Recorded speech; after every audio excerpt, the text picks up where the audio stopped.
अस्सलाम वालेकुम नाजरीन, हाईटेक न्यूज के नेशनल और इंटरनेशनल खबरों में आपका खैर मकदम है। मैं हूं नेहा खान। नजर डालते हैं आज की अहम खबरों पर।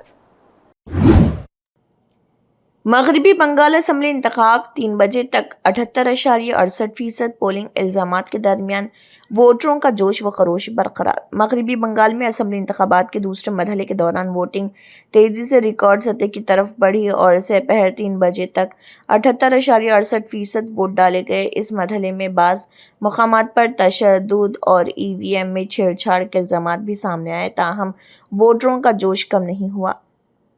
मुर्शिदाबाद की बहरामपुर सीट से कांग्रेस उम्मीदवार उदय रंजन चौधरी ने कहा कि ममता बनर्जी को इस बार अपनी जीत का यकीन नहीं। उन्होंने कहा कि हम पहली बार देख रहे हैं कि ममता बनर्जी अपने इंतखाबी हलके में एक बूथ से दूसरे बूथ पर जा रही हैं। ये गैर मामूली बात है। वो बेचैन नजर आ रही हैं, उन्हें अपनी जीत का यकीन नहीं है।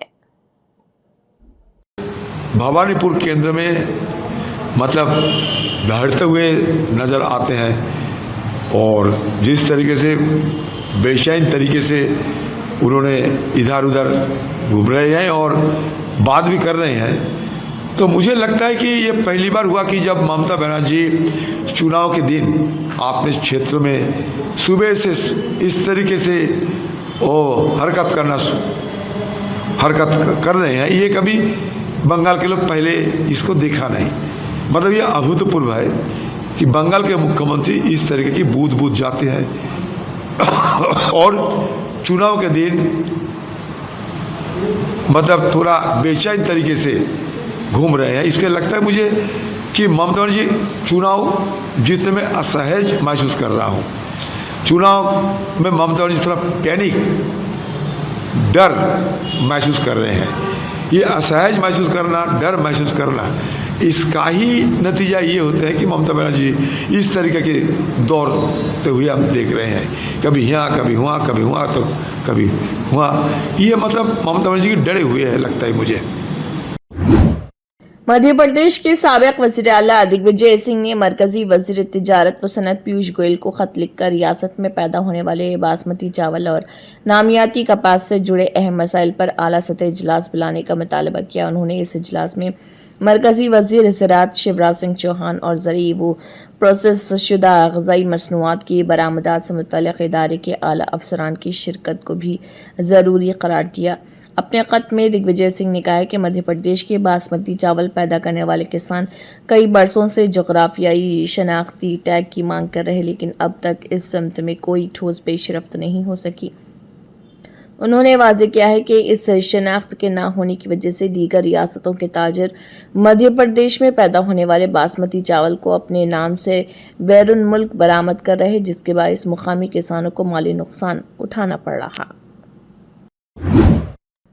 लोकसभा में हिज़्ब इख्तिलाफ के कायद और कांग्रेस रहनुमा राहुल गांधी ने ग्रेट निकोबार जजीरे के दौरे की वीडियो सोशल मीडिया प्लेटफॉर्म पर शेयर की और मरकजी हुकूमत को निशाना बनाया। उन्होंने मरकज के great Nicobar island development project पर सवाल उठाते हुए कहा कि ये तरक्की नहीं बल्कि तरक्की की जुबान में छुपी हुई तबाही है।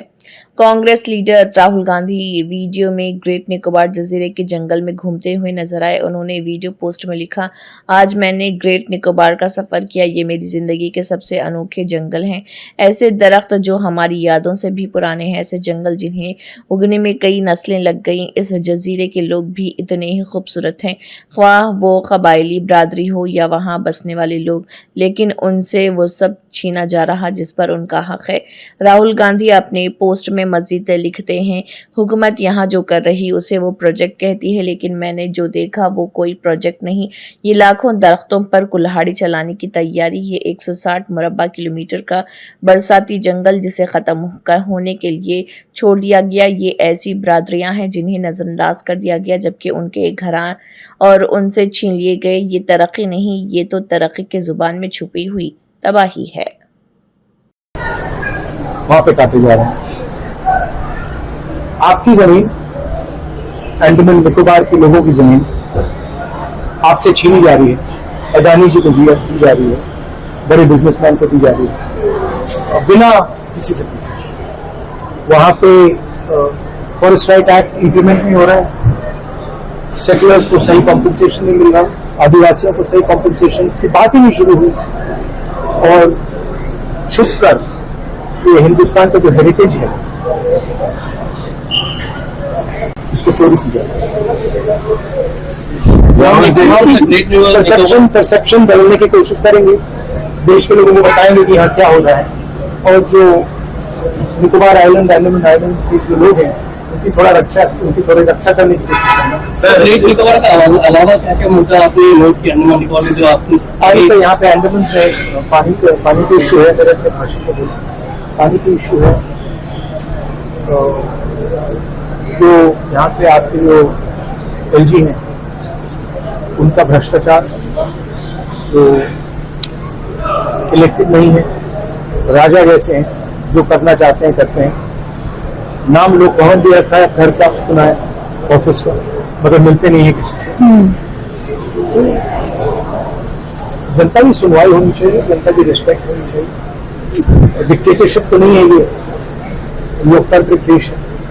तो ये मुद्दे थे सर जो हार्मोन स्टेट में जिस प्रकार से अभी चल रहा है उसी तरह हमारा जो क्या चल रहा है? हार्मोन स्टेट में जिस प्रकार से अमेरिका और उसका लड़ाई स्टेट ऑफ हार्मोन में उसी तरह हमारा जो मलाका स्टेट है ग्रेट निकोबार आइलैंड के बहुत पास है। मैं यहाँ पे आप लोगों को डिस्ट्रैक्ट करने नहीं आया, आप मुझे डिस्ट्रैक्ट करने की कोशिश मत कीजिए, ठीक है। मैं यहाँ पे निकोबार आइलैंड में जो हो रहा है, अंडमान में जो हो रहा है उसकी बात करना था। मुझे यहाँ पे हॉर्मूज स्ट्रेट पे बोलने की कोई जरूरत नहीं। जीएनआई प्रोजेक्ट का कांग्रेस पार्टी सपोर्ट करती है कि नहीं? तो मुझे हॉर्मूज स्ट्रेट पे यहाँ बोलने की कोई जरूरत नहीं है। यहाँ पे मेन इशू है जो अंडमान आइलैंड की मैंने आपसे बात बोली, और मेन इशू यहाँ पे है जो इकोलॉजिकल चोरी हो रही है। तो लाखों करोड़ रुपए के पेड़ चोरी काटे जा रहे हैं, उनकी चोरी होगी, और जो जमीन छीनी जा रही है वो main issue. Sir, one question. I'm standing in the Nicobar Islands in the middle of what is easily the most beautiful forest that I've ever seen in my life. Thousands and thousands and thousands of acres of rainforest, and what is happening here is that all these trees are going to be cut with total disregard for the people who live here, with total disregard for the damage this is going to do to India's ecology. It's amazing that 160 square kilometers of this forest are being chopped up so that one businessman, Mr. Adani, can fulfill his fantasies. Just the wood here is worth lakhs of crores. And by the way, this is just the part of the forest that we were able to enter. I'd like to show you the part that we couldn't enter because it's so thick and it has so many trees.